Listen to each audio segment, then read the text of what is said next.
வணக்கம் நேர்களே, இது விஐடி பண்பலை 90.8. நான் உங்கள் ஆர்ஜே ஆனந்த். அறிவோம் ஆயிரம் நிகழ்ச்சியில் உங்கள் கூட பேசுறதுக்காக வந்திருக்கான். என் கூட இருக்காங்க டாக்டர் விசா. ஓகே, ஸோ இன்னைக்கு தொடங்கிடலாம். இன்னைக்கு நாங்கள் 2 பேரும் தான் உங்ககிட்ட பேச போகிறோம். என்னென்ன விஷயங்கள்லாம் பேச போகிறோம் மேம்? சொல்லுங்கள், ஸ்டார்ட் பண்ணலாம். Human rights day okay and Nobel prize. Okay, so human rights day அப்படின்னு சொன்ன உடனே நம்ம எப்போவுமே ஒரு சின்ன கதையோடையே தொடங்குவோம்ல, நம்ம தொடங்கலாம். முதல்ல ஹியூமன் ரைட்ஸ்னால் என்ன, நீங்கள் என்ன நினைக்கிறீங்க, அதில் தொடங்குங்க. ஹியூமன் ரைட்ஸ்னா மனிதர்களுக்கான உரிமை. ஓகே ஓகே, நீங்கள் இதை கதை வச்சுருப்பீங்களே, சொல்லுங்கள். ஓகே, ஸோ இப்போ ஹியூமன் ரைட்ஸ் டே அப்படின்னோடனே நான் ஒரு குட்டி கதையோட நான் என்னோட சைடில் இருக்கிற அண்டர்ஸ்டாண்டிங் சொல்லலாம் அப்படின்ட்டு. இப்போ ஒருத்தர் வந்து ஒரு வேலை செய்ய போகிறார். ஓகே, அவர் வேலை செய்யும் போது ஒரு காலகட்டத்தில் அவருக்கு வந்து சம்பளம் அப்படின்னு ஒன்று கொடுத்தாகணும். ஆனால் அந்த சம்பளத்தில் நான் இவ்வளோ பிடிச்சிக்குவேன், நான் இவ்வளோ தரமாட்டேன், இல்லை உனக்கு எதுக்கு சம்பளம் அப்படின்னு ஒருத்தர் வந்து கராராக பேசி அவர்கிட்ட அந்த வேலையை மட்டும் வாங்கிக்கிட்டு அவருக்கு தேவையான ஒரு ஊதியத்தை கொடுக்கல அப்படின்னா அது வந்து அவரை எக்ஸ்ப்ளாய்ட் பண்ணுறது அப்படின்னு ஒரு அர்த்தம் வரும். அவரோட உழைப்பை வந்து சுரண்டுறாங்க அப்படின்ற ஒரு அர்த்தம் வரும். ஸோ அப்படி வருது அப்படின்னா அவருடைய உரிமை பறிக்கப்படுது. ஸோ இது வந்து ஒரு விதமான ஒரு உரிமையை பறிக்கிறது. ஓகே, மனிதனோட இன்னொரு மனிதனுடைய உரிமையை பறிக்கிறோம். ஆமா. ஸோ இப்போ வந்து மனித உரிமைகள் அப்படின்னும் போது நம்ம முதல்ல இன்னைக்கு காலகட்டத்தில் இந்த ஊதியம் அப்படின்ற ஒரு விஷயத்துலேருந்து தொடங்கலாம் அப்படின்றது என்னோட அந்த எண்ணம். ஸோ இது வந்து ஊதியத்தில் மட்டும்தானா அப்படின்னு கேட்டால் கிடையாது. இன்னும் பல விதங்களில் இந்த உரிமைகள் வந்து பறிக்கப்பட்டிருக்கு. அந்த ஹிஸ்ட்ரிலாம் நமக்கு நிறைய ஹிஸ்ட்ரி பார்த்துருக்கோம். ஒரு காலகட்டத்தில் அடிமைகளாக வச்சிருந்த காலகட்டம் இருந்தது. ஸோ இன்னைக்கு வந்து அடிமைத்தனம்ன்றது வந்து முற்றிலுமாக நீக்கப்பட்டுருச்சு அப்படின்னு சொல்லலாம். ஒரு சில நாடுகளில் இல்லை ஒரு சில வடிவங்களில் அது மாறி இருக்கு அப்படின்றதையும் நம்ம ஏற்றுக்கத்தான் வேணும். ஸோ இப்போ அந்த அடிமைத்தனம் அப்படின்ற ஒரு விஷயம் மனிதர்களுக்கு முழுக்க மனிதர்களுடைய உரிமைக்கு எதிரானது அப்படின்ற ஒரு கருத்து தான் நம்ம பார்க்குறோம். ஸோ நீங்கள் என்ன நினைக்கிறீங்க? ஒரு காலகட்டம் இன்னைக்கு வந்து ஒரு ஃப்ரீ மேனாக இருக்கான். நான் வந்து ரொம்ப எந்த ஒரு கட்டுப்பாடும் இல்லாமல் நான் என்னோட நாட்டில் இருந்துகிட்ருக்கேன். நாடை வந்து பிடிச்சிட்டாங்க. மறுநாள் பார்த்தீங்கன்னா நீங்கள் அடிமை. ஸோ இப்படி ஒரு காலகட்டமும் இருந்தது. ஆனால் இன்னைக்கு இந்த நிறைய கவர்மெண்ட்ஸ் ஒன்றா சேர்ந்து அந்த ஐக்கிய நாடுகள் சபைகள்லாம் ஒன்றா சேர்ந்து அந்த மாதிரியான முறைகள்லாம் கிடையாது. நீங்கள் வந்து ஒரு உரிமையோடு இருக்கலாம் அப்படின்ற அந்த ஒரு புரிதலை வந்து கொண்டு வந்து கொடுத்துருக்காங்க. ஸோ அதுக்காக இந்த நாளை வந்து நம்ம கொண்டாடுறோம். எக்ஸாக்ட்லி. ஓகே, ஸோ மனித உரிமைகள்ன்றது வந்து பல விதங்களில் இருக்குது. ஊதியம் பார்த்தோம், நம்மளுடைய உரிமை, நான் என்ன நினைக்கிறேனோ அதை பேசுறதுக்கான ஒரு உரிமை, அடுத்தவங்களை காயப்படுத்தாத வகையில் நான் என்ன நினைக்கிறேனோ அதை வந்து பேசுறதுக்கான ஒரு உரிமையை கொடுக்கறதா இருக்கட்டும். இல்லை ஒருத்தவங்களுக்கு வந்து நான் இந்த ஒரு கருத்தை வந்து பதிவு பண்ணுறதுக்கு உரிமை மறுக்கப்படுது, அப்போ நான் அதுக்கு எதிராக போராடுறேன் அப்படின்னு ஒரு சில பேர் சொல்கிறாங்களே. ஸோ அதுவுமே கூட ஒரு உரிமை தான். ஸோ இது வந்து நீங்கள் ஃப்ரெஞ்சு உங்களுக்கு தெரியும். ஸோ அங்கே ஒரு சித்தாந்தம் இருக்கு பிரான்ஸ்ல. 1789 வந்து பிரெஞ்சு ரெவல்யூஷன் நடந்துச்சு, உங்களுக்கு தெரிஞ்சிருக்கும். அப்பவே வந்து பிரான்ஸ்ல droit de l'homme et du citoyen சொல்லுவாங்க, அதாவது human rights for men and the citizen. அப்போ விமனை சேர்க்கல அவங்க, அது வந்து இம்ப்ளிசிட்டா அதுக்குள்ள அடக்கம்னு சொல்லிட்டாங்க. பட் எக்ஸாக்ட்லி விமனுக்கான ஒரு சுதந்திரம்லாம் கிடைக்கல. அது லேட்டஸ்ட் ஸ்டேஜஸ்ல தான் கிடைச்சிது. பட் இது வந்து 1789 நம்ம பிரான்ஸ்ல வந்துடுச்சு. அண்ட் ஹியூமன் ரைட்ஸ் டே வந்து யுனைடெட் நேஷன்ஸ் அவங்க எப்போலேருந்து கொண்டாட ஆரம்பிக்கிறாங்கன்னா 1950 தான் கொண்டாடவே ஆரம்பிக்கிறாங்க. இது போயிட்டு இருக்கு. என்னை பொறுத்த வரைக்கும் ஒரு விமன் ஸ்டடீஸ் ரிசர்ச்சரா ஆஸ் அ விமன்லாம் கேட்டிங்கன்னா, நீங்க சொன்ன மாதிரி ஸ்லேவரிலாம் அபாலிஷ் ஆயிடுச்சு. இதுக்கு மேல வந்து ஸ்லேவரிக்கு தமிழ்ல என்ன சொல்வீங்க, அடிமைத்தனம், அதெல்லாம் இல்லை. எப்படி நம்ம வந்து இப்போ ஹையர் லெவல்ஸ் ஆஃப் மீடியாவுக்கு மூவ் ஆன் ஆயிட்டோமோ. என்ன டிவி யூஸ் பண்றீங்க? ஸ்மார்ட் டிவி, லெட் டிவி, என்னென்ன சொல்றோம். இப்ப யாரும் நம்ம வந்து இந்த பிளாக் அண்ட் ஒயிட் எல்லாம் பாக்குறது இல்ல. சோ அது வந்து நம்ம இதுல எல்லாம் சொஃபிஸ்டிகேஷனா மாறிட்டோம். பட் ஸ்டில் மனிதனோட மனதுக்குள்ள ஸ்லேவரி இருக்கு. ஆமா, கண்டிப்பா இருக்கு. ஆக்சுவலா ஒவ்வொரு மனுஷனுமே வந்து இன்னொரு மனுஷனை வந்து டாமினேட் பண்ணணும் அப்படின்ற ஒரு எண்ணத்தை வந்து உள்ளுக்குள்ள வச்சுட்டு தான் இருக்கிறாங்க. அம்மா குழந்தைக்குள்ள இருக்கு, பேரண்ட்ஸ்குள்ள இருக்கு, ஹஸ்பண்ட் அண்ட் ஒய்ஃப்குள்ள இருக்கு, ஃப்ரெண்ட்ஸ்குள்ள இருக்கு, லவர்ஸ்குள்ள இருக்கு, எனி சார்ட் ஆஃப் ரிலேஷன்ஷிப்குள்ள இன்னும் இது இருக்கு, இருந்துட்டு தான் இருக்கு. சோ இது வார்த்தைகள் வேணா மாத்தி சொல்லிக்கலாம். பொசசிவ்னஸ் அப்படின்னு சொல்லுவாங்க. நான் வந்து உன் மேல அவ்வளவு உரிமையா இருக்கேன், எனக்கு நீ யாருக்கிட்டையும் பேசக்கூடாது. அங்க வந்து உரிமை மறுக்கப்படுறதுன்றது ஒரு இண்டிவிஜுவல் ரைட்ஸை நம்ம அங்க மீறோம். அண்ட் அகெயின் பாத்தீங்கன்னா, நான் தான் அவனுக்கு வந்து பாதுகாப்பு தரேன். இப்ப சில குழந்தைங்களை வந்து பேரண்ட்ஸ் ரொம்ப சொல்றதுதான் கேட்கணும், அப்படியே வாழணும்னு ஆசைப்படுறாங்க. அது நடக்கிறதில்ல. அந்த இடத்துல அகெயின் பார்த்தீங்கன்னா அது சில்ட்ரனோட ரைட்ஸை நம்ம இது பண்ணுறோம். ஹியூமன் ரைட்ஸ்குள்ளே குழந்தைங்களுக்கான ஒரு ரைட்ஸும் வருது. ஸோ இதை இப்போ நம்ம ஃபாலோ பண்ணோன்னா சொசைட்டியில் இருக்கிற இந்த சைல்ட் ரேப் நிறைய விஷயங்கள் இன்னும் தடுக்கப்படலாம், நடக்காமல் விடலாம். பட் அந்தளவுக்கு மனிதர்களுக்கு மென்டலி எவால்வ் ஆக மாட்டாங்க. And if you don't mind, இதுக்கு மீடியா ஒரு காரணம்னு நான் நம்புறேன். இல்ல எல்லா மீடியாவையும் நம்ம 10 குறை சொல்ல முடியாது. அவேர்னஸ் எடுத்துட்டு இப்ப இந்த அவேர்னஸ் கொடுக்கறதுமே கூட நம்ம சமுதாய வானொலியில தானே கொடுத்துட்டு இருக்கோம். இந்த ஊடகங்கள்ன்றது போது நம்ம ஒரு தார்மீக அடிப்படையில ஒரு எத்திக்ஸை ஃபாலோ பண்ணணும் அப்படின்றது நம்ம சார்ந்த நிறைய படங்கள் எடுக்கணும்னு நினைக்கிறேன். கண்டிப்பா நிறைய படங்கள் வந்திருக்கு. இப்ப ஆக்சுவலி ஒரு பீரியட்ல லவ் வந்து காலேஜ்ல இருந்து தான் ஸ்டார்ட் பண்ணி படம் விட்டாங்க. இப்ப நீங்க பாத்தீங்கன்னா ஸ்கூல் லெவல் லவ்னே எடுத்துட்டானுங்க. எடுக்க ஆரம்பிச்சதுனால இப்ப ஸ்கூல் லெவல்ல படிக்க போற பசங்களுக்கு தான் லவ் அதிகமான ப்ராப்ளம்ஸா இருக்கு. ஓகே, ஆனா காதல்ன்றது வந்து ஒரு மனிதர்களோட அந்த இயல்பான ஒரு உணர்வு. அதை நம்ம எதுவும் சொல்லக்கூடாது. ஓகே, ஸோ ஒரு காலகட்டங்கள்லயும் ஒவ்வொரு விதமான மீடியாஸ் இருந்துச்சு. நம்ம இப்ப கொஞ்சம் டைவர்ட் ஆகி வேற எங்கேயோ போயிட்டு இருக்கோம்னு நினைக்கிறேன். ஆக்சுவலா அந்த ஒரு மீடியா இருக்கு அப்படின்னா அந்த மீடியா வந்து எதை போர்ட்ரை பண்ண போகுது அப்படின்றது அதுதான் நான் சொல்ல வரேன் ஆனந்த் சார். மீடியால நம்ம எதை வந்து லான்ச் பண்றோமோ அது மாச ஈஸியா போய் ரீச் ஆகுது. ஸோ இப்போ அதிகமாக வந்து நம்ம சில்ட்ரனோட செக்யூரிட்டி, சேஃப்டி, ஹியூமன் ரைட்ஸோட அதுக்காக எடுத்தோம்னா இன்னும் சொசைட்டி நல்லா வரும்ன்ற. கண்டிப்பாக. ஸோ ஒவ்வொரு விஷயத்த நம்ம எதை சொல்ல போகிறோம் அப்படின்றத மையப்படுத்தி தான் நம்ம வந்து நம்மளுடைய அந்த எத்திக்ஸை வந்து இங்கே நிலைநாட்டுறோம் அப்படின்னு நான் நினைக்கிறேன். நம்மளுடைய அந்த ஒரு பொறுப்புணர்வோடு சேர்ந்து தான் எல்லா ஊடகங்களும் செயல்படணும். இன்னைக்கு வந்து இந்த நியூ மீடியான்னு சொல்லப்படக்கூடிய எல்லாருக்குமே பொதுவான ஒரு தளமாக இயங்கிட்டு இருக்கு. இன்டர்நெட்டில் இப்போ வந்து சோஷியல் மீடியாஸ் இருக்குது. எல்லாத்துலேயும் வந்து அந்த சென்சார் அப்படின்ற ஒரு விஷயம் இல்லாமல் செயல்படக்கூடிய ஒரு சில வழிகளும் இருக்கத்தான் செய்யுது. ஸோ அந்த நேரங்களில் நீங்கள் சொல்கிறது உண்மைதான். ஒரு சில கருத்துக்கள் வந்து ரொம்பவும் எக்ஸ்பிளிட்டாக அவங்க செஞ்சிட்டு இருக்காங்க. ஸோ அதெல்லாமே கொஞ்சம் கண்ட்ரோல் பண்ணலாம் தான். பட் ஆனால் when it comes to control, censorship அப்படின்ற வருதுன்னா அந்த சென்சார்ஷிப் அகெயின் ஒரு ரைட்ஸுக்கு ரிலேட்டடானது தான். ஸோ ஒரு ஹியூமன் ரைட்னும் போது நம்ம இந்தியாவில் வந்து பேச்சுரிமை அப்படின்னு சொல்லுவோம். ஸோ அந்த பேச்சுரிமையை வந்து நீங்கள் தடை பண்ணுற மாதிரியான ஒரு முகாந்திரத்தை அதை கிரியேட் பண்ணும். ஸோ சென்சார்ஷிப்ன்றது இப்போ நிறைய ஒரு டிஸ்கஷன்லாம் போயிட்டு இருக்குது. ஒரு காலகட்டத்தில் பிரிட்டிஷ் இந்தியா டைமில் தான் இந்த சென்சார்ஷிப்பே வந்தது. காரணம் என்னன்னா அந்த டைமில் சுதந்திரத்துக்காக போராடக்கூடிய தகவல்களை ஃபில்டர் பண்ணணும் அப்படின்றதுனால இந்த சென்சார்ஷிப் அப்படின்ற ஒரு விஷயத்தை வந்து கொண்டு வந்திருந்தாங்க.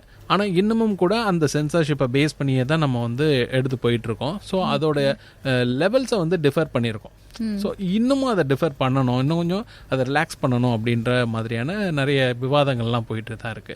ஸோ மனித உரிமைகள் அப்படின்னு சொன்னோன்னே நம்மளுடைய மனசுக்கு வரது அடுத்தவங்கள டாமினேட் பண்ணாதீங்க, அவ்வளவுதான். இந்த வருஷத்தோட ஸ்லோகன் வந்து our rights our future right now. ரொம்ப அழகா இருக்குல்ல. என் உரிமை என் எதிர்காலம் இப்பவே வேணும். ஓகே, ஸோ இந்த ஒரு மனித உரிமைகள் தினத்தில் இந்த ஒரு தீமை பேஸ் பண்ணி நம்ம வந்து பல விஷயங்களை விவாதிக்கணும். அது வந்து நம்ம ரொம்ப முக்கியமானது. ஏன்னா நாளைக்கு ஒரு நல்ல சமூகத்தை உருவாக்குறதுக்கு நம்ம ஒரு விவாதத்தை உண்டாக்குறது வந்து ரொம்ப அவசியமா அப்படின்னு நான் நினைக்கிறேன். இதுல வந்து நீங்க சொன்ன மாதிரி பணம் மட்டும் கிடையாது, இந்த உழைப்பு ஜெண்டர் ஈக்குவாலிட்டி ரொம்ப அதிகம். ஓகே, பெண்ணுக்கும் ஆணுக்கும் சம உரிமை கொடுக்கணும். வேலை இடத்துல, உண்மையிலே படிக்கிற இடத்துல கண்டிப்பா அது ரொம்ப ரொம்ப ரொம்ப அவசியமானது. ஆக்சுவலா இந்த ஹியூமன் ரைட்ஸ் அப்படின்னு சொன்ன உடனே அடுத்து நம்ம மனசுக்கு வர நினைவுக்கு வர்றது வந்து இந்த ஜெண்டர் ஈக்குவாலிட்டி தான். ஆக்சுவலி ஜென்ரல் இன்இக்குவாலிட்டின்றதுக்கும் ஜென்ரல் ஈக்குவாலிட்டின்றதுக்குமே நிறைய கான்ஃபிளிக்ட்ஸ் எல்லாம் ஓடிக்கிட்டு தான் இருக்கு. நிறைய பெண்களுக்கு சாதகமான சட்டங்களை இயற்றுறது, பெண்களுக்கு மட்டுமே சாதகமா பேசுறது அப்படின்ற ஒரு சில விவாதங்களும் கூட போயிட்டு தான் இருக்குது. ஆனா அது பொதுவா நம்ம எல்லாத்தையும் ஏத்துக்க முடியாது. ஒரு சார்ந்த இது வந்து பெண்களுக்கும் சரி ஆண்களுக்கும் சரி, எங்க வந்து பிரச்சனை இருக்கு, யாரு தப்பு பண்ணாங்க அப்படின்றத நம்ம வந்து பார்க்கணுமே தவிர இவங்க பொண்ணு அப்படின்றதுனாலேயே அவங்களுக்கு வந்து ஓகே சொல்லக்கூடாது, இவங்க பையன் அப்படின்றதுனாலேயே அவர் வந்து அவர் மேல குறை சொல்லக்கூடாது. அந்த ஒரு நிலைப்பாடையும் நம்ம இன்னைக்கு வந்து பார்க்க வேண்டிய சூழ்நிலையில் தான் இருக்கும். ஆக்சுவலா இப்போ இந்த ஹியூமன் ரைட்ஸ் டே அன்னைக்கு நிறைய பேர் நிறைய விஷயங்கள் வந்து ஷேர் பண்றாங்க. அப்படி பார்த்தீங்கன்னா நம்ம ஐக்கிய நாடுகளுடைய செயலாளர், பொதுச் செயலாளர், அவர் வந்து ஒரு விஷயம் சொல்லியிருக்காரு. என்னன்னா ஹியூமன் ரைட்ஸ் வந்து இந்த அமைதியான ஒரு சூழலை உருவாக்குறதுக்கு ரொம்ப ரொம்ப ஒரு முக்கியமான அடித்தளமா இருக்குது. அது மட்டும் இல்லாம இதுல வந்து இன்க்ளூசிவ் சொசைட்டி அப்படின்னு ஒன்று சொல்றாரு. அதாவது எல்லாரையும் உள்ளடக்கின ஒரு சமுதாயத்தை உருவாக்குறதுக்கு இது வந்து ரொம்ப முக்கியமான பங்கு வகிக்குது அப்படின்றது. ஹியூமன் ரைட்ஸ் வந்து ஒரு அமைதியான சூழலையும் உருவாக்கணும், அதே நேரத்தில் அந்த அமைதியான சூழல் வந்து ஒரு சாரார் உருவாக்கின ஒரு விஷயமா இருக்கக்கூடாது. எல்லாரும் சேர்ந்து நம்ம கொஞ்ச நாளைக்கு முன்னாடி பார்த்தோம்ல, நம்ம இந்த பர்சன் ஒரு மாற்றுத்திறனாளியா இருக்காங்க, அவங்கள வச்சே அவங்களுடைய வாழ்க்கையை வந்து முன்னேற்றணும் அப்படின்னு போன வாரம் பார்த்தோம். ஸோ அதே தான் இங்கேயும் இப்போ இந்த வாரமும் சொல்லியிருக்காங்க. ஸோ ஒரு மனித உரிமைகளோட அடித்தளம் எப்படி இருக்கணும்னா எல்லாரையும் உள்ளடக்குன ஒரு அமைதியான ஒரு சமுதாயத்தை உருவாக்குறதா இருக்கணும் அப்படின்னு சொல்லி எல்லாரும் கண்ணியத்தோடையும் மரியாதையோடும் வாழறதுக்கு ஒரு சூழல் உருவாக்கி தரணும். ஆமா, கண்டிப்பா. ஸோ இந்த மாதிரியான ஒரு விஷயத்த பேசும்போது நமக்கு வந்து இந்த தகவல்கள் அது வந்து ரொம்ப முக்கிய கரெக்டான ஒரு இன்ஃபர்மேஷன் வரணும் அப்படின்னுட்டும் சொல்றாங்க. அண்ட் ஒரு சில ஆர்டிகல்ஸ் எல்லாம் ரிலீஸ் பண்ணியிருக்காங்கல்ல. ஸோ இந்த ஐக்கிய நாடுகள் சபையில மனித உரிமைகள்னா என்ன அப்படின்ற ஒரு கேள்வி வரும். அந்த கேள்விக்கு வந்து நிறைய ஆர்டிகல்ஸ் இருக்கு, நிறைய விஷயங்கள் நிறைவேற்றியிருக்காங்க, தீர்மானங்கள் மாதிரி. அதில் வந்து அவங்க சொல்லக்கூடியதில் ஒரு சிலது மட்டும் நான் இப்போ இங்கே சொல்லணும்னு விருப்பப்படுறேன். ஓகே. ஸோ அந்த என்னன்னா, எல்லா மனிதர்களுமே பிறக்கும் போதே ஒரு சுதந்திரமான மனிதனாக தான் பிறக்கிறாங்க. ஒரு குழந்தை பிறக்குதுன்னா அந்த குழந்தைக்கு எந்த விதமான கட்டுப்பாடுகளும் ஏற்படுத்தக்கூடாது. அது வந்து இனம் ரீதியாகவும் சரி, மதம் ரீதியாகவும் சரி, ஜாதி ரீதியாகவும் சரி, இல்லை ஒரு ஜெண்டர் பேஸ்ட்லையும் சரி, அவங்கள வந்து நம்ம எந்த ஒரு கட்டுப்பாடையும் விதிக்கக்கூடாது அவங்களுக்கு அப்படின்னு சொல்கிறாங்க. அண்ட் அது மட்டும் இல்லை, அவங்களுக்கு கண்ணியத்தோட வளர்கிறதுக்கு ஒரு வாய்ப்பை ஏற்படுத்தி கொடுக்கணும், அவங்களுக்கு முழு உரிமை அதுக்கு இருக்குது அப்படின்னு சொல்கிறாங்க. ஸோ இங்கே தான் வந்து இதான் ஃபர்ஸ்ட் ஆர்டிக்கிளே இந்த ஹியூமன் ரைட்ஸ் ரிலேட்டடாக. ஸோ இதுக்கு ஒரு முக்கியமான ஒரு அம்சமாக அப்படி அந்த உரிமையோடு அவங்க வளர்றதுக்கு நாம வந்து ஒரு உறுதுணையா இருக்கணும் அப்படின்றாங்க. இது பிரதர்ஹுட் அப்படின்னு சொல்றாங்க. மேபி இது அந்த காலத்துல எழுதுனதுனால ஸோ ஒரு மனிதன் ஒரு குழந்தையா பிறகுறான்னா அவனுக்கு முழு உரிமைகளும் இருக்கிறதுக்கு நாம அவங்களுக்கு உறுதுணையா இருக்கணும் அப்படின்றதா முதல் சரத்தாவே சொல்லியிருக்காங்க. அண்ட் அதே மாதிரி பார்த்தீங்கன்னா ஒவ்வொருத்தவங்களுக்கும் ஒரு ஒரு உரிமை இருக்கு. என்னோட பேரு, என்னோட பட்டம், என்னுடையது அப்படின்னு சொல்றதுக்கான உரிமையும் இங்க வந்து கொடுக்கப்பட்டிருக்கு. ஓகே. ஸோ நான் வந்து இந்த ஒரு இடத்துல இப்படி தான் படிக்க போறேன், ஸோ நான் வந்து இந்த இடத்துல இப்படி தான் வாழ போறேன் அப்படின்னு அந்த ஒரு உரிமை வந்து அவங்களுக்கு கொடுக்கப்பட்டிருக்கு. ஆமா. ஸோ அதே மாதிரி பார்த்தீங்கன்னா ரைட் டு லைஃப் அப்படின்னு சொல்றாங்க. வாழறதுக்கான ஒரு உரிமை, சுதந்திரமா வாழறதுக்கான உரிமை. ஆனா அது மட்டும் இல்ல, செக்யூரிட்டி ஃபார் த பர்சன்றாங்க. அவங்களுக்கு ஒரு பாதுகாப்பு இருக்கக்கூடிய ஒரு சூழலை ஏற்படுத்தி கொடுக்கறதும் அவங்களுக்கு வந்து ஒரு உரிமையா தான் இருக்கு. ஸோ நான் வாழணும், நான் வந்து சுதந்திரமா வாழணும், அது மட்டும் இல்ல நான் பாதுகாப்பா வாழணும் அப்படின்னு. அதுதான் இந்த வருஷத்தோடைய ஸ்லோகனாவும் சொல்லிருக்காங்க. By protecting human rights we protect our future. Okay. So எதிர்காலத்தை நல்லபடியா கொண்டு வரதுக்கு இது வந்து எதிர்காலத்தை அமைச்சு தரும். ஓகே. அண்ட் பாத்தீங்கன்னா இன்னொரு முக்கியமான விஷயம், ஒரு மனிதன் பிறக்கிறாரு வாழறாரு அப்படின்னா அவர் வந்து இந்த சமூகத்தோட ஒரு அங்கம் அப்படின்னு சொல்றாங்க. சோ அந்த சமூகத்தோட அங்கமா இருக்கும்போது அவருக்கு ஒரு புரிதல் இருக்கணும், நான் இந்த சமூகத்தோட ஒரு அங்கம் அப்படின்ற ஒரு புரிதல் இருக்கணும். அதே புரிதல் எல்லாருக்கும் இருக்கணும். அவர் இந்த சமூகத்தோட அங்கம். நான் வந்து என்ன பத்தி சொல்றேன். ஆமா, நெக்ஸ்ட் ரைட் பத்தி சொல்றீங்க. அதுதான் சொல்லிருக்காங்க. By advancing human rights we create a fairer world. Upholding human rights is not only about addressing present injustice. Okay, அப்படியே தமிழ்ல சொல்றேன்.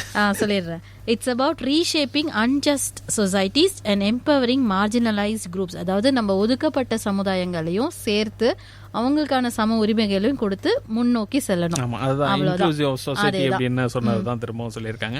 அந்த காலத்திலே சொல்லிட்டாங்க, நம்ம இன்னமும் அதை வெறும் சொல்லி வச்சிருக்காங்க, நம்ம இப்ப செஞ்சுட்டு வரோம், வலியுறுத்திக்கிட்டே இருப்போம் திரும்ப. அப்புறம் பாத்தீங்கன்னா எல்லாருக்குமே வந்து ஆக்டிவா பார்ட்டிசிபேட் பண்றதுக்கான ஒரு வழிவகை செய்யணும் அப்படின்னு சொல்றாங்க. இதுவும் கூட ஒரு ஆர்டிகிள நிறைவேற்றிருக்காங்க. அதாவது பாத்தீங்கன்னா ஒரு சமூகம் இருக்குன்னா, சமுதாயம் இருக்குன்னா, அந்த சமுதாயத்துல இவர் வந்து பங்கேற்க கூடாது அப்படின்னு தவிர்க்க கூடாது. இந்த ஊரை விட்டு ஒதுக்கி வைக்கிறதுன்னு சொல்லுவாங்க தெரியுமா. ஸோ அது வந்து ரைட்ஸ்லயே வராது, அப்படி ஒரு விஷயம் பண்ணவே கூடாது அப்படின்னு சொல்றாங்க. எல்லாருக்கும் சமுதாயத்துல பங்கேற்கிறதுக்கான ஒரு உரிமை இருக்கு. இப்ப நம்ம கம்யூனிட்டி ரேடியோவே எடுத்துக்கோமே, இங்க பண்பலையில பேசணும்னா யாரையாவது நம்ம நோன்னு சொல்லுவோமா? எல்லாரும் வந்து பேசலாம்னு தானே சொல்லுவோம். அதே மாதிரி தான் ஒரு சமுதாயத்துல நீங்க வந்து பங்கேற்கிறதுக்கான உரிமையை வந்து நீங்க வச்சிருக்கணும், உங்களுக்கு கொடுக்கணும் அப்படின்னு சொல்றாங்க. அதை யாரும் தடை பண்ணக்கூடாது. இதுக்கு வந்து நம்ம இன்னொரு விஷயமும் ஆட் பண்றாங்க. இது வந்து சயின்டிபிக் அட்வான்ஸ்மெண்ட்டையும் அவங்க வந்து இது கூட இன்க்ளூட் பண்றாங்க.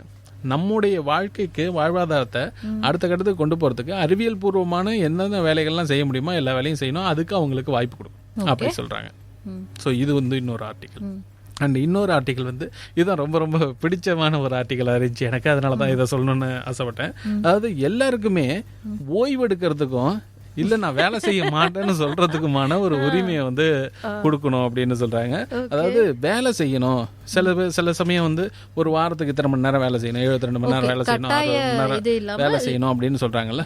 ஒரு நாளைக்கு 12 மணி நேரம் தான் வேலை செய்யணும், அதுக்கு மேல வற்புறுத்தக்கூடாது. 8 hours தானே சார்? இல்ல ஒரு காலகட்டத்தில் 12 இருந்துச்சு, அப்புறம் 8 ஆயிடுச்சு. இப்போ ஓடி போட்டிங்கன்னா இன்னொரு 4 மணி நேரம் எக்ஸ்ட்ரா வேலை பார்க்கலாம், அதுக்கு மேல வேலை செய்யக்கூடாது அப்படின்ட்டு ஒரு சில ரூல்ஸ் இருக்குல்ல. ஸோ இந்த மாதிரி செட் ஆஃப் ரூல்ஸ் எல்லாத்தையுமே நம்ம ஏத்துக்கிறோம். அது மட்டும் இல்லாம இதுல நான் வரமாட்டேன்னு சொல்றதுக்கும் ஒருத்தருக்கு உரிமை இருக்கு அப்படின்னு சொல்றாங்க. ஸோ நான் வேலை செய்ய மாட்டேன்னு சொல்றதுக்கு ஒருத்தருக்கான உரிமை இருக்கு, அதை வந்து செய்யணும். ஆமா. ஸோ ஒரு ஹியூமன் ரைட்ஸ்னு வரும்போது நம்ம ஏதோ விஷயங்கள்லாம் பேசுறோம். நான் வேலை செய்ய மாட்டேன்னு சொல்றதும் ஒரு உரிமை அப்படின்னுட்டு சொல்லியிருக்காங்க. ஸோ இது மாதிரி இன்னும் பல விஷயங்கள் இந்த ஹியூமன் ரைட்ஸ்ல இருக்கு. நம்ம எதிர்பார்க்காத உரிமைகள்லாம் நமக்கு இருக்கு.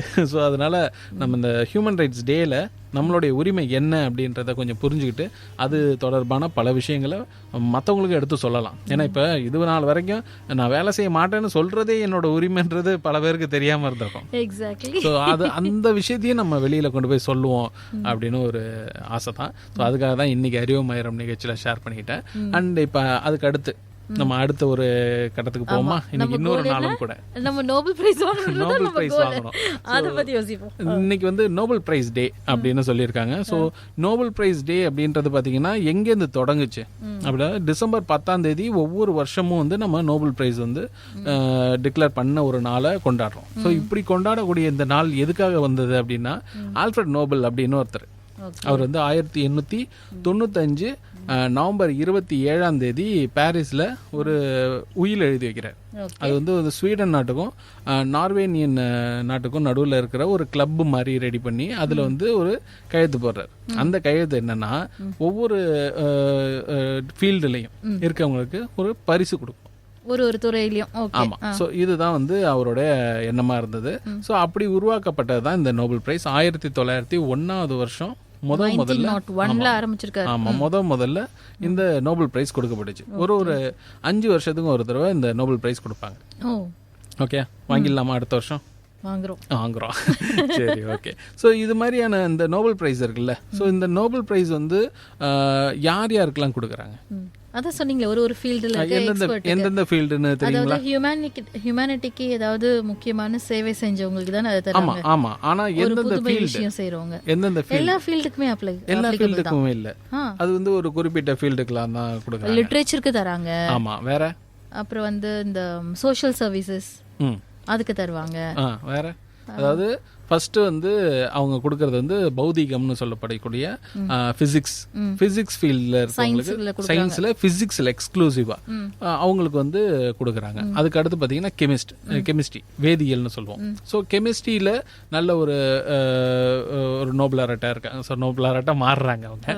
ஸோ நல்ல ஒரு பாத்தீங்களா, அதாவது இந்த நோபல் பிரைஸ் எந்த அளவுக்கு எஃபெக்டிவா இருந்ததுன்னா ஒருத்தவங்க அங்கீகாரம் வாங்குறாங்கன்றதுக்கே நம்ம நோபல் லாரட்டுன்னு தான் சொல்றோம்.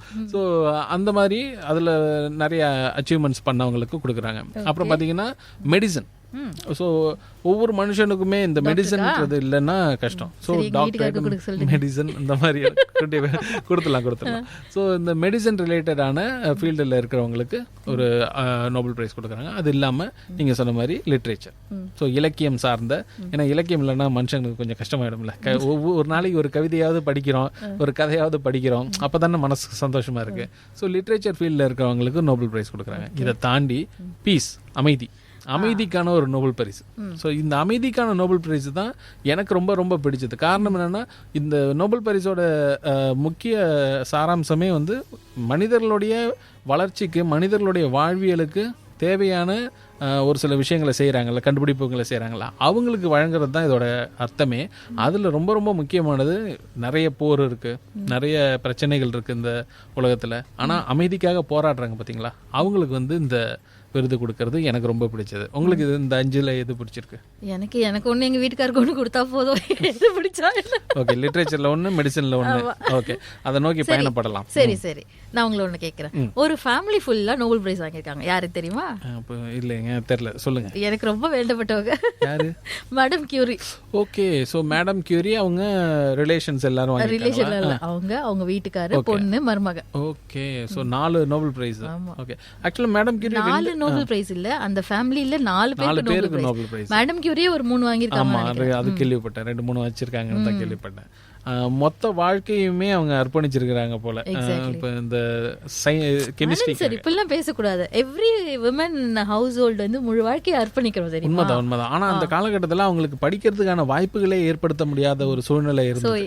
எல்லா பெண்களும் கேட்டுட்டு இருக்க நேர்களே, உங்க அனைவருக்கும் நோபல் பரிசு நான் கொடுக்குறேன். ஓகே, ஸோ இந்த நோபல் பரிசு வந்து எல்லாருக்கும் கிடைக்கணும் அப்படின்னா கிடைக்காது. ஸோ அதுக்குன்னு ஒரு எஃபோர்ட் போட்டு அதுக்குன்னு செயல்பட்டு அந்த ஒரு நோபல் பரிசுக்காகன்னு இல்லாம பொதுவாகவே அந்த துறைக்காக செயல்பட வந்து ஏதோ ஒரு புதுசா ஒண்ணு கொடுக்கறவங்களை அங்கீகரிச்சு அவங்களுக்கு அது கொடுக்கறது அந்த நோபல் பிரைஸ். அவ்வளவுதான். ஸோ இந்த மாதிரி நோபல் பரிசு சார்ந்த பல விஷயங்களும் நம்ம வந்து நிகழ்ச்சியில் அறிவோமாயிரம் நிகழ்ச்சியில் அடுத்த வருஷம் ஆனந்த் சார் வாங்கிடுவாரு, நாங்க அனௌன்ஸ் பண்ணிடுறோம் ரேடியோல. ஓகே, ரொம்ப சந்தோஷம். ஸோ அந்த அளவுக்கு வளர்றதுக்கு நமக்கு எப்படி போவோம்னு தெரியல, ஆனாலும் கூட அந்த ஒரு நீங்க சொன்னீங்களா சந்தோஷம் சார் ப்ரோக்ராமே நடத்துறோம், சேர்ந்து வாங்கிட்டு வருவோம். நீங்க சொல்லும் போது சந்தோஷமா இருக்கு, நன்றி. அண்ட் இது மாதிரி இன்னும் பல பேர் வந்து நோபல் பரிசு வாங்கியிருக்காங்க. அதுல வந்து எனக்கு பிடிச்சது அப்படின்னு சொல்ல போனா மதர் தெரசா, அன்னை தெரசா. இன்னைக்கு இப்ப வந்து செயின்ட் தெரசான்னு சொல்றோம். ஸோ எனக்கு அவங்கள ரொம்ப பிடிக்கும். அவங்களோட கதைகள் நிறைய சொல்லுவாங்க, நிகழ்வுகள் அதை வந்து கதையா நிறைய சொல்லுவாங்க. அதாவது ஒரு ஆசிரமத்துக்கு இருக்கக்கூடிய குழந்தைங்களுக்கு சாப்பாட்டுக்காக போயிட்டு அவங்க வந்து கேட்டிருக்காங்களாம். ஒவ்வொரு இடங்கள்ல போயிட்டு ஒரு கடையில போய் கேட்கும்போது கை நீட்டி கேட்கும்போது எச்சு துப்பிட்டார் அவரு. ஸோ இதை நான் வச்சுக்கிறேன், எனக்கு இந்த குழந்தைங்க இருக்காங்க அவங்களுக்கு கொடுங்கன்னு இன்னொரு கையை நீட்டாங்களாம். ஸோ அந்த அளவுக்கு அவங்க வந்து பொறுமையாகவும் அந்த அளவுக்கு அவங்க வந்து அந்த குழந்தைகளுக்கான சேவையை செய்யக்கூடிய ஒரு மனப்பான்மையோடையும் இருந்திருக்காங்க. வேற ஏதோ ஒரு நாடு செக்கோஸ்லோவேக்கியால பிறந்து இந்தியாவுக்கு வந்து இந்தியாவில் இருக்கக்கூடிய தொழுநோயாளிகளுக்கும் சரி குழந்தைங்களுக்கும் சரி ஒரு பெரிய சேவை செஞ்சு இன்னைக்கு வந்து அவங்க அந்த அளவுக்கு பெரிய ஆளாக மாறி இருக்காங்க. ஸோ அவங்க நம்ம கூட இப்போ இல்லைனாலும் கூட அவங்க இருந்த காலகட்டத்தில் நம்ம இருந்தோம் அப்படின்றது ரொம்ப ரொம்ப சந்தோஷம். அவங்கள நேரில் மீட் பண்ண ஒரு ப்ரொஃபஸரை நான் மீட் பண்ணியிருக்கேன். டைரக்டா போய் லெப்ரஸிக்கு எப்படி அவங்க ட்ரீட்மெண்ட் பார்த்தாங்க லெப்ரசி பேஷண்ட்ஸ்க்கு.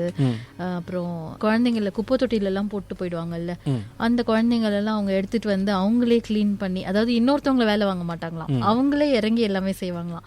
அதை கண்கூடா பார்த்த ஒரு ப்ரொஃபஸரை நான் மீட் பண்ணியிருக்கேன். அவர் சொல்லியிருக்காரு, என் ஃப்ரெண்ட் அவங்கள பார்த்துருக்கா. அண்ட் அவங்க இறந்த உடனே அந்த ரூம் ஃபுல்லா அப்படியே ரோஜா மனம் வந்துச்சான். ஓகே, ஸோ இந்த நோபல் பரிசு பெற்றவங்க அப்படின்னு சொல்லும்போது நான் மதர் தெரசா சொன்னேன். நீங்கள் யாரை சொல்லுவீங்க? வேற உங்களுக்கு ரொம்ப பிடிச்சவங்க என்ன, யாராவது ஒரு ஆள் இருக்காங்களா? ஓகே, சரி. எனக்கு இன்னொரு பர்சன் வந்து ரொம்ப பிடிக்கும் இந்த நோபல் ஆர்ட்ஸ் வாங்கினதுல. அது யாருன்னா அதுவும் இந்தியாவிலேருந்து தான். யாரா இருக்கும்னு நினைக்கிறீங்க? பிசிக்ஸுக்கு வாங்கினார் அவரு. ஆமா, நீங்களே சொல்லுங்க. எனக்கு மேடம் சரி, ஓகே. பிசிக்ஸுக்கு வாங்கினாரு. அவர் வந்து ரிஃப்ராக்ஷன் ஆஃப் லைட் அப்படின்ற அந்த ஒரு எக்ஸ்பெரிமெண்ட்காக வாங்கினாரு. அவர் பேர் சொன்னா அடா இவரா அப்படின்னுவீங்க. Sir C V Raman. Okay sir, Sir C V Raman வந்து 1927 நினைக்கிறேன். 1927ல 1930ல வாங்கினார். ஆக்சுவலா அவரோடது பாத்தீங்கன்னா இந்த ரிஃப்ராக்ஷன் ஆஃப் லைட் அப்படின்ற அந்த ஒரு ஆமா. ஸோ 1930ல அவருக்கு வந்து பிசிக்ஸ்க்காக கொடுத்தாங்க. ஸோ இது மாதிரி இன்னும் பல பேர் இருக்காங்க நம்ம இந்தியாவிலேருந்தே பாத்தீங்கன்னா. இந்த மாதிரி இப்போ இந்த வருஷம் யாருக்கு தராங்க இப்படி டக்குன்னு கேட்டீங்கன்னா நான் தேடி எடுத்து வேணா சொல்றேன். சரி, வேற யாராவது ஒரு முக்கியமான நோபல் ஆர்ட்ஸ் அப்படின்னு சொன்னா உங்களுக்கு யாரை பிடிக்கும் அப்படின்னுட்டு சொல்லுங்க. இன்னைக்கு இந்த வருஷம் பார்த்தீங்கன்னா 2024ல ஜான் ஹோப்ஃபீல்ட் அப்புறம் ஜெஃப்ரி ஹிண்டன் இப்படி 2 பேருக்கு கொடுக்குறாங்க. இவங்க 2 பேரும் பார்த்தீங்கன்னா பிசிக்ஸ்க்காக வாங்குறாங்க. ஸோ இவர் ஜோசப் ஹோப்ஃபீல்டு வந்து பார்த்தீங்கன்னா பிரின்ஸ்டன் யூனிவர்சிட்டியில் ப்ரொஃபஸராக இருக்கிறாரு. ஸோ இவர் வந்து த ஹோப் ஃபீல்ட் நெட்வொர்க் அப்படின்னுட்டு ஒரு விஷயத்தை ரெடி பண்ணியிருக்காரு. இப்போ பார்த்தீங்கன்னா ஆர்டிஃபிஷியல் இன்டெலிஜென்ஸ் ஏரியாவில் ஒர்க் பண்ணிட்டு இருக்காரு. ஸோ நானும் தேடி கண்டுபிடிச்சிட்டேன் பார்த்தீங்களா. கூகுளுக்கு வாழ்த்துக்கள். நன்றிகள். நம்ம கிரைம் பார்ட்னர் தலைவர் கூகுள் வாழ்க. ஸோ அதே மாதிரி லிட்ரேச்சருக்கு பார்த்தீங்கன்னா சவுத் கொரியாலேருந்து ஒரு ரைட்டர் வாங்குறாரு. இவர் பேர் பார்த்தீங்கன்னா ஹாங்காங். அவர் வந்து அந்த சியோலில் இருக்கிறாரு. ஸோ இவருடைய அந்த நாவல் அந்த மாதிரியான விஷயங்களுக்கெல்லாம் இவர் ரொம்ப ஃபேமஸாக. ஸோ ஃபஸ்ட்டு இவர் இதுக்கு முன்னாடி பார்த்தீங்கன்னா இன்டர்நேஷ்னல் மேன் புக்கர் ப்ரைஸ் கூட வாங்கியிருக்கிறாரு. அவரோட அந்த ஒரு நாவல் இருக்குல்ல த வெஜிடேரியன் சொல்லிட்டு ஒரு நாவல் வாங்கியிருக்காரு. அவங்க ஒரு பொண்ணு இல்லை? ஆமாம், அவருன்னே பேசுறீங்க, ரொம்ப மேல் டாமினேட்டடா இருக்கீங்க. மரியாதை என்ன மரியாதை? சரி. ஸோ இந்த இன்டர்நேஷனல் புக்கர் பிரைஸ் வாங்கி இவங்க வந்து இப்போ நோபல் பிரைஸ்க்காக அடுத்து ரெக்கமெண்ட் ஆயிருக்காங்க. அண்ட் அனில் சார், மெடிசன் ஃபீல்ட்ல பாத்தீங்களா, நம்மளுக்கு தெரிஞ்சதெல்லாம் டிஎன்ஏ தான். இப்போ ஆர்என்ஏன்னு ஒன்று கண்டுபிடிச்சிட்டாங்க. ஆர்என்ஏ ஆல்ரெடி இருக்கு, அதுக்காக கொடுக்குறாங்க, ரைபோ நியூக்ளிக் ஆசிட். பாத்தீங்களா, உங்க அறிவு உலகத்துக்கு நான் தெரிய வைக்கிறேன். ஆனந்த் சார் ஒரு பெரிய விஞ்ஞானி இருக்கிறத சொல்றாங்க. சோ ஆர்என்ஏ, டைனி ஆர்என்ஏஸ் உடைய பிசிக்கல் இம்பார்ட்டன்ஸுக்காக கொடுக்குறாங்களா இந்த வருஷம். ஓகே. mRNA அப்படின்னு சொல்றாங்க, மைக்ரோ ஆர்என்ஏ அப்படின்றாங்க. ஸோ இந்த மைக்ரோ ஆர்என்ஏ இதை வந்து யாரு விக்டர் ஆர் ஆம்ப்ரோஸ் அப்படின்றவர். சரி, இப்போ எனக்கு ஒரு டவுட். உங்களுக்கு நோபல் பிரைஸ் கொடுக்கணும் முடிவு பண்ணிட்டேன். எல்லா ஃபீல்ட்லயும் எக்ஸ்பர்ட் இருந்தா நான் என்னன்னு கொடுக்கறது? தகவல் மல்டி நோபல் பிரைஸ் கொடுத்தலாம். தகவல் மட்டும் தான் சொல்றேன், ஏன் நீங்க வேற. சரி, ஓகே. இப்போ வந்து நோபல் பிரைஸ் பத்தியும் நிறைய விஷயங்கள் ஷேர் பண்ணோம். அண்ட் பாத்தீங்கன்னா ஹியூமன் ரைட்ஸ் ரிலேட்டடாகவும் நிறைய விஷயங்கள் ஷேர் பண்ணோம். இப்போ உங்களுக்கு இந்த நோபல் பிரைஸ் கொடுக்கறதுக்காக ஒரு ஒரு சில நார்ம்ஸ் வைக்கணும் அப்படின்றாங்க. புதுசாக ஒரு ஃபீல்டுக்கு வந்து நோபல் பிரைஸ் கொடுக்கணும் அப்படின்னா எந்த ஃபீல்டுக்கு கொடுக்கணும்னு விருப்பப்படுவீங்க? ஹவுஸ் ஒய்ஃப்ஸ்க்கு கொடுக்கணும் Anand sir. Okay. Normal women அவங்க வந்து வெளியில வந்து பெருசா ஒரு துறையில வந்து சாதிச்சவங்களுக்கு தான் இதெல்லாம் போய் சேருது. வெளியில வராதவங்களுக்கு அப்ப என்னதான் அங்கீகாரம் கொடுப்பீங்க? ஓகே, அவங்களுக்கும் அங்கீகாரம் கொடுக்கணும்ன்றீங்க. கண்டிப்பா கொடுத்துடலாம். நீங்க வந்து முழுக்க முழுக்க ஒன்னு பிரான்ஸ் பத்தி பேசுறீங்க, இல்லைன்னா பெண்ணியம் பேசுறீங்க. சரி, ஓகே, கண்டிப்பா கொடுத்துடலாம். ஸோ இன்னும் பல விஷயங்கள் நம்ம வந்து பேசலாம் அறிவுமாயிரம் நிகழ்ச்சியில. நிறைவா மக்களுக்கு என்ன சொல்ல விருப்பப்படுறீங்க இன்னைக்கு? Thank you for your patience. Okay. So இன்றைக்கி வந்து நிறைய விஷயங்கள் ஷேர் பண்ணோம். சில விஷயங்கள் வந்து அப்படியே லைன்லாம் மாறி வேற எங்கெங்கேயோ போச்சு. எல்லா விஷயத்தையும் கேட்ட உங்கள் எல்லாருக்கும் நன்றி. அண்ட் அறிவமாயிரம் நிகழ்ச்சியில் திரும்ப வந்து உங்கள் எல்லாரையும் சந்திக்கிறோம். அண்ட் இன்னைக்கு அறிவமாயிரம் நிகழ்ச்சி நிறைவு பெறுது. ஸோ இந்த ரெண்டு விஷயம் நான் நிறைவாக சொல்லிக்கிறேன். ஹியூமன் ரைட்ஸ் டே அப்படின்னும் போது ஒவ்வொருத்தவங்களோட அந்த உரிமையையும் பாதுகாக்க வேண்டியது நம்மளுடைய கடமையாகவும் இருக்கு. கடைசி வயசு வரைக்கும் ஆமா மனித உரிமை இருக்கு. ஸோ நான் திரும்பவும் அந்த ஒரு விஷயத்தை தான் சொல்லுவேன். பிரான்ஸ்ல வந்து ஒரு சேயிங் இருக்கு, உன்னோட உரிமையை, உன்னோட பேச்சுரிமைக்கு யாராவது ஒரு மறுப்பு தெரிவிக்கிறாங்கன்னா என்னோட உயிரையும் கொடுத்து அந்த பேச்சுரிமையை உனக்கு வாங்கி தருவேன். உன்னோட சித்தாந்தத்துக்கும் எனக்கும் சம்மந்தமே இல்லைனாலும் கூட, நேர் எதிர்கருத்தா இருந்தாலும் கூட நீ பேசுறதுக்கான ஒரு உரிமையை வந்து உனக்கு நான் வாங்கி தருவேன் அப்படின்னு சொல்லுவாங்க. அதே தான் நான் திரும்பவும் சொல்றேன். மனித உரிமைகள் அப்படின் போது நம்மளுடைய உரிமையை பாதுகாக்கிறது நம்மளோட முக்கியம். அதே நேரத்தில் வேற யாராவது ஒருத்தவங்க மனித உரிமையை வந்து மீறுறாங்க, இன்னொருத்தவங்களுக்கு ஏதாவது ஒரு பிரச்சனை பண்றாங்கன்னா அதுக்கு நம்ம குரல் கொடுக்கறதும் ரொம்ப அவசியமா இருக்கு. இல்லைன்னா அந்த மனித உரிமையை மீறவங்களுக்கு நமக்குமான வித்தியாசம் இல்லாமல் போயிடும் அப்படின்னு நான் நினைக்கிறேன். ஸோ அதனால மனித உரிமைகள் தினம் இன்னைக்கு. ஸோ நீங்கள் மனித உரிமைகளை காப்பாற்றுறதுக்கு, அதை பாதுகாக்கிறதுக்கு உண்டான வேலைகளில் ஈடுபடலாம். எங்கேயாவது ஏதாவது ஒரு தவறு நடக்குது அப்படின்னா சுட்டி காட்டுவோம். நம்ம அதுக்காக நிறைய ஃபோன் நம்பர்ஸ், ஹெல்ப்லைன் நம்பர்ஸ் எல்லாமே இருக்க தான் செய்யுது. ஸோ அது எல்லாத்தையும் பயன்படுத்துறதுக்கு நம்ம வந்து முன்னெச்சரிக்கையாக முன்னெடுப்புகள் செய்யணும். அண்ட் இதை தாண்டி பார்த்தீங்கன்னா இன்னைக்கு நோபல் பிரைஸ் வேற டேக்காக நம்ம பல விஷயங்கள் பேசணும். இது மாதிரி இன்னும் பல அற்புதமான தகவல்களோட அறிவுமயிரம் நிகழ்ச்சியில் திரும்பவும் அடுத்த வாரம் வந்து அவங்களை சந்திக்கிறேன். நான் அவங்க ஆர்ஜே ஆனந்த். இது விஐடி பண்பலை 90.8. அண்ட் ஏன் கூட இருந்து விடைபெறுறது டாக்டர் வீசா. நன்றி நேயர்களே.